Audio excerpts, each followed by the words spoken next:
సోదరి సోదరులకు ప్రభు అయిన యేసుక్రీస్తు వారి పేరిట ప్రేమపూర్వక వందనాలు తెలియజేస్తుంటున్నాను. మనం దేవుని పరిశుద్ధ గ్రంథంలో పరమగీతము 2వ అధ్యాయము 8వ వాక్యమును చదువుకుందాం. ఆలకించుడి, నా ప్రియుని స్వరము వినబడుచున్నది, ఇదిగో అతడు వచ్చుచున్నాడు, గంతులు వేయిచు కొండల మీదను ఎగసి దాటుచు మెట్టల మీదను వచ్చుచున్నాడు. దేవుడి తన వాక్యమును దేవుని యొక్క మహిమార్థమై మనందరి క్షేమార్థమై ప్రభువే దీవించి పంచుపెట్టునుగాక. ప్రభునందు సోదరి సోదరులారా, దేవుని పరిశుద్ధ గ్రంథంలో మనము చదువుకున్న వాక్య భాగంలో ఆత్మ సంబంధముగా సంఘము ప్రభువైన క్రీస్తు యేసు వారిని గురించి తెలియజేసిన సంగతులు మనం చదువుకున్నాం. ఆలకించుడి, నా ప్రియుని స్వరము వినబడుచున్నది అని ఆమె తెలియజేస్తుంటున్నది. నా ప్రియుని స్వరము వినబడుచున్నది. సంఘానికి ఎవరి స్వరము వినుట ఇష్టమో ఈ వాక్య భాగంలో మనకు కనిపిస్తుంటున్నది. లోకంలో ఎన్నో స్వరాలు వినిపిస్తుంటాయి, కానీ ఆ స్వరాలు ఏవి కూడా ఆమెకు ఇంపుగా లేవు, మధురముగా లేవు, అంగీకరింపదగినవిగా లేవు. ఏ స్వరం కోసము ఆమె కనిపెట్టుకుని ఉన్నది గమనిస్తే, తన ప్రియుని కోసం, తన ప్రియుని స్వరము కోసము ఆమె కనిపెట్టి ఉంటున్నది, చెవియొగ్గి ఆలకిస్తుంటున్నది. ఆ సంగతులు దేవుని యొక్క వాక్యంలో మనం గమనిస్తుంటున్నాం. తాను ఆలకించడం మాత్రమే కాకుండా మిగిలిన వారికి ఆమె తెలియపరుస్తుంటున్నది, హెచ్చరిక చేస్తున్నది. ఆలకించుడి అని ఆ స్వరము, తన ప్రియుని స్వరము అనేకులు వినటానికి ఆమె ఇతరులను సిద్ధపరుస్తుంటున్నారు. చాలా చక్కని సంగతులు ఈ వాక్య భాగంలో దేవుడు మన కోసం రాయించాడు. ఏ స్వరం కోసం మనము వేచి ఉండాలి, ఏ స్వరం కోసం మనం కనిపెట్టాలి, ఏ స్వరమును మనం ఆలకించాలి, ఏ వాక్యమును, ఏ మాటలు మనం స్వీకరించాలి, ఏ మాటలు, ఏ స్వరము మన జీవితాలకు మేలు కలిగిస్తుంది, స్వాంతంగా కలిగిస్తుంది, ఆదరణ కలిగిస్తుంది, క్షేమం కలిగిస్తుంది, సంతృప్తి కలిగిస్తుందో ఈ వాక్య భాగంలో మనము చదువుకుంటున్నాం. ఆ ప్రియ స్వరము ఎటువంటిదో దేవుని వాక్య ఆధారంగా కొన్ని సంగతులు మనము గమనిద్దాం. పరమగీతము 5వ అధ్యాయము 16వ చరణములో ఈ రీతిగా మనము చదువుకుంటున్నాం. అతని నోరు అతి మధురము అని ఇక్కడ మనము గమనిస్తుంటాం. ప్రియుని యొక్క స్వరము, ప్రియుని యొక్క నోరు ఎలాగున్నది గమనిస్తే, అతని నోరు అతి మధురము అని సంఘం ఇక్కడ తన ప్రియుని గురించిన సంగతులు తెలియజేస్తుంటున్నది. తన ప్రియుని స్వరమును గురించి ఆమె తెలియజేస్తుంటున్నది. జకర్యా గ్రంథము 1వ అధ్యాయము 13లో మనము చదివినప్పుడు, యెహోవా నాతో మాట్లాడిన దూతకు ఆదరణ అయిన మధుర వచనాలతో ఉత్తరమిచ్చాను అని ఇక్కడ గమనిస్తుంటున్నాం. దేవుని యొక్క స్వరము, ప్రభు యొక్క స్వరము ఎలాంటిది మనం గమనిస్తే, మధురమైన స్వరం, ఆదరణ క్రమేణా మధురమైన వచనము అనే సంగతులు దేవుని యొక్క గ్రంథంలో మనము చదువుకుంటున్నాం. ప్రభునందు ప్రియమైన సోదరి సోదరులారా, ఆ క్రీస్తు యేసు ప్రభు యొక్క స్వరము, ఆయన మాట్లాడే విధానం ఎలా ఉన్నదో దేవుని యొక్క వాక్యంలో మనము చదువుకుంటున్నాం. కీర్తనలు 45వ కీర్తన 2వ చరణంలో మనం చదివినప్పుడు, నీ పెదవుల మీద దయారసము పోయబడి ఉన్నది అని మనం చదువుకుంటాం. యేసుక్రీస్తు వారి యొక్క పెదవులు ఎలాంటివి? దయగల పెదవులు, దయగల మాటలు. కేవలము పెదవులలో మాత్రమే కాదు, హృదయం నిండి ఉన్న దానిని బట్టి పెదవులు మాట్లాడు. గనుక ఆయన మనస్సు మధురము, ఆయన హృదయము మధురము, ఆయన పెదవులు మధురము, ఆయన స్వరము మధురము, ఆయన వాక్కు మధురము. క్రీస్తు మధుర స్వరమును మనం ఆలకిస్తుంటున్నామా? ఆ స్వరం యొక్క మాధుర్యం మనం అనుభవిస్తున్నామా? మనం ఆలోచన చేసుకోవాలి.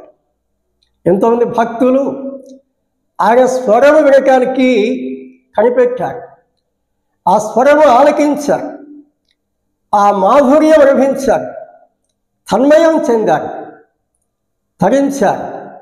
మన జీవితాల్లో కూడా ఆ మాధుర్యము అనుభవించాలని, క్రీస్తు ప్రేమ మాధుర్యము అనుభవించాలని దేవుడి సత్యాలు మనకు తెలియపరుస్తుంటున్నారు. లూకా సువార్త 4వ అధ్యాయం 22వ వచనంలో మనం చూసినప్పుడు, నీవే నిత్య జీవపు మాటలు కలవారు అని పేతురు సాక్ష్యం ఇస్తుంటున్నారు. ఎవరి వద్దకు వెళ్ళగలం? ఎవరి వద్దకు వెళ్ళగలం?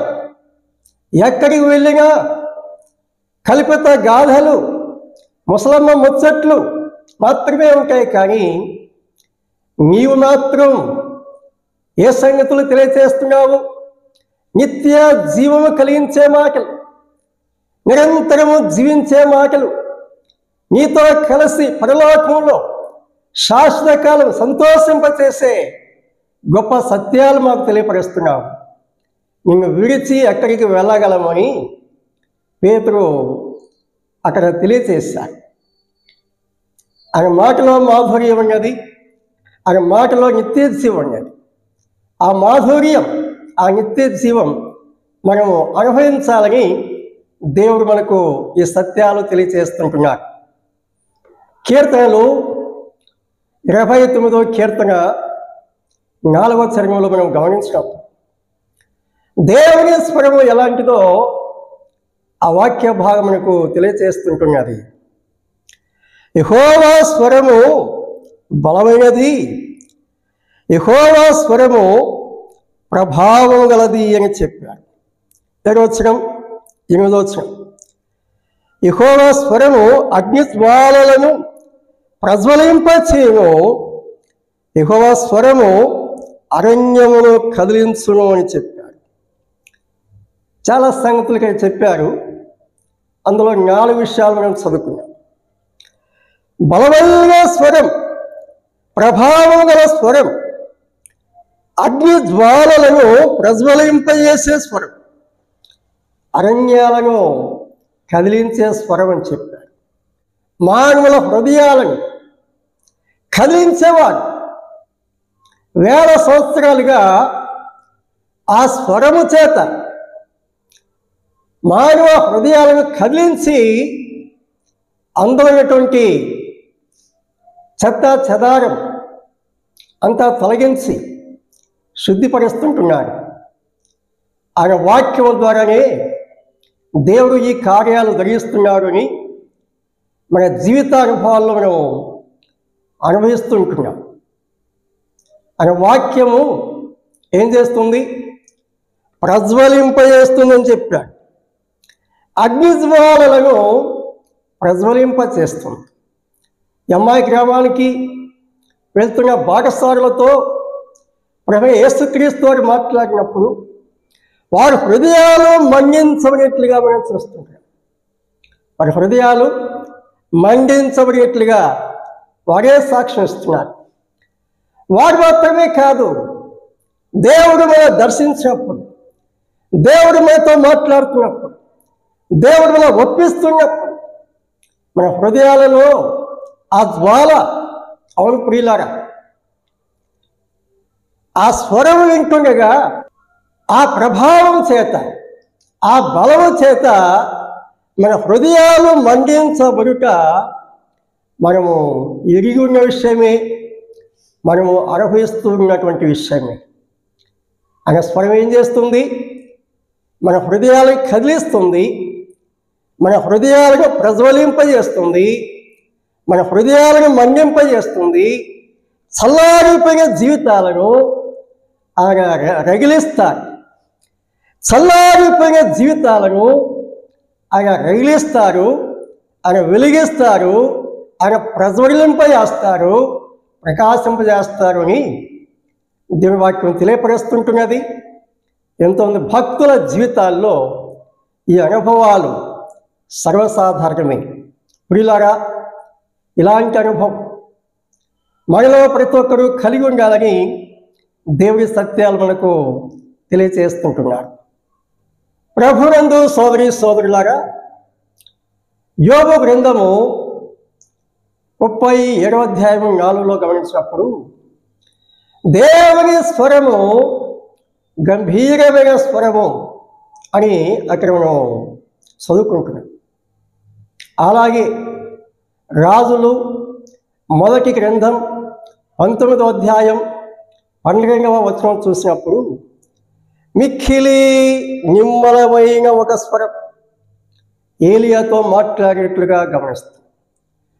ఆయన స్వరము గంభీరమైనది, ఆయన స్వరము బలమైనది, ఆయన స్వరము ప్రభావం గలది, ఆయన స్వరము అరణ్యమును కదిలించేది, హృదయాలను ప్రజ్వలింపచేసేది. ఆయన స్వరము మిక్కిలి నిమ్మలమైన స్వరం. నిరాశలో ఉన్నప్పుడు, నిస్పృహలో ఉన్నప్పుడు, మరణపు కంచుల్లో ఉన్నప్పుడు ఎలా దర్శించారు? గంభీర స్వరంతో కాదు, భీకర స్వరంతో కాదు,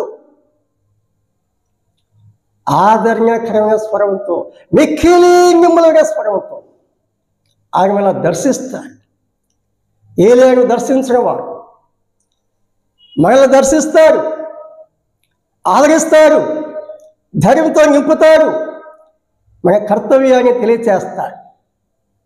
ఎమ్మాయి గ్రామానికి వెళ్తున్నటువంటి ఆ భాగస్వాములు నిరాశలో ఉన్నారు, కర్తవ్యం మరచిపోయారు, చీకటిలోకి వెళ్ళిపోయారు.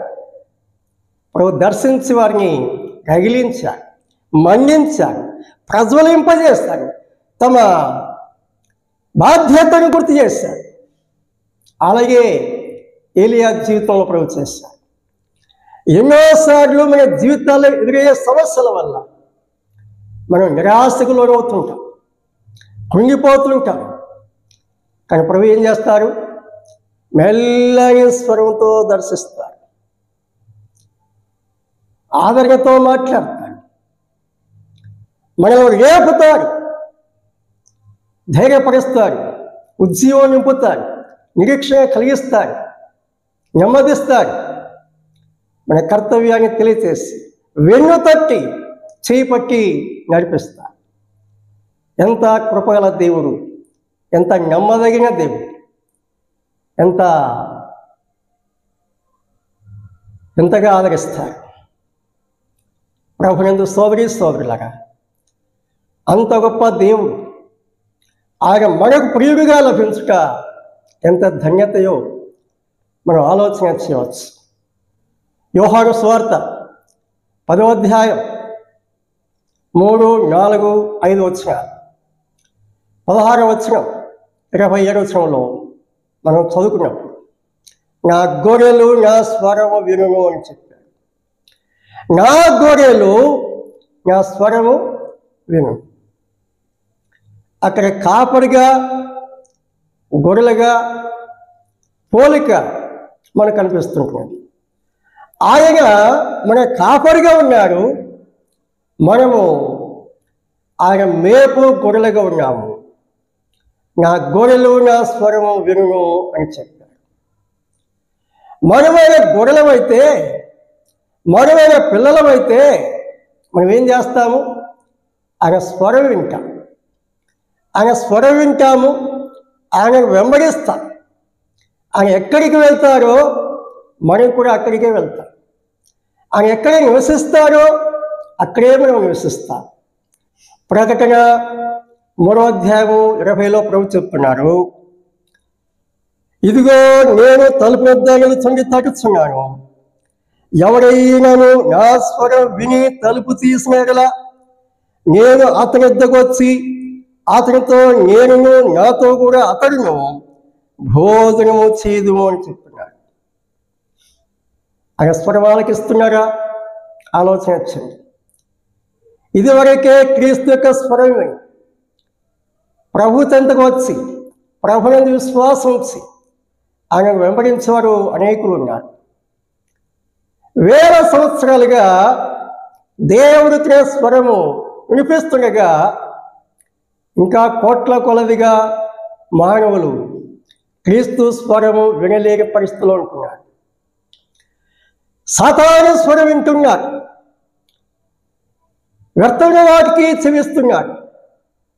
కానీ నిన్ను ప్రేమించి నీకోసం ప్రాణం బలి అర్పించి నీ పాప శిక్షను భరించి నీకోసం చనిపోయి సమాధి చివరి తిరిగి లేచి నిత్య జీవం నీకు దయచేస్తే క్రీస్తు ప్రేమను తిరిగి ఉంటున్నావా?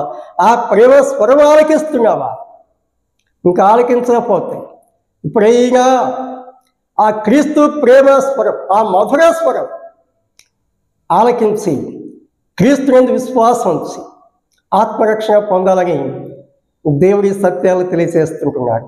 క్రీస్తు యేసునందు విశ్వాసం ఉంచడం మన జీవితాలు ఆయన స్వరం వినొచ్చు, ఆయన వెంబడిస్తూ ఆయన సేవిస్తూ ఆయన మహిమార్థమై జీవించాలని దేవుడి సత్యాలు తెలియజేస్తుంటున్నాడు. దేవుడు తన వాక్యమును దేవుని యొక్క మహిమార్థమై మనందరికీ క్షేమార్థమై దీవించునుగాక. క్రీస్తుని స్వరము విందుము, ప్రభువే పలికినప్పుడు మాధుర్య స్వరమేయది, ఎల్లాని స్వరమేయది, మాధుర్య స్వరమేయది, ఎల్లాని స్వరమేయది, క్రీస్తుని స్వరము విందుము, ప్రభువే పలికినప్పుడు మాధుర్య స్వరమేయది, మెల్లాని స్వరమేయది, మాధుర్య స్వరమేయది, మెల్లాని స్వరమేయది. క్రీస్తు ప్రేమ స్వరం, క్రీస్తు మధుర స్వరం, క్రీస్తు మెల్లని స్వరం ఆలకిస్తూ వెంబడిస్తూ ఆయన దీవెనలు అనుభవిస్తా. దేవునికి మహిమ కలుగుగాక. ప్రభువైన క్రీస్తు యేసు వారి పేరిట అందరికీ ప్రేమపూర్వక వందనాలు తెలియజేస్తుంటున్నాను.